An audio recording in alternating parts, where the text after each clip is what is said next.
নমস্কার। একটি স্বরচিত কবিতা পাঠ করে শোনাচ্ছি। স্বপ্নের এলোমেলো রঙে পড়ে থাকে জীবন পথের কবি। তুমি দুঃস্বপ্ন দেখেছিলে কালো আমার রাত্রিতে। ভালোবাসার মিশে রং কে যেন কেড়ে নিল তাই। কত অভিমান বুকেতে ভরে, মাথা গোটার কত নির্মম শব্দেরা আকাশ ভেঙেছিল একা।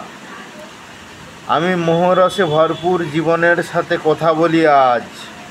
মানুষের অন্তরে কত যন্ত্রণা লুকানো আছে তার খবর জানো না তুমি।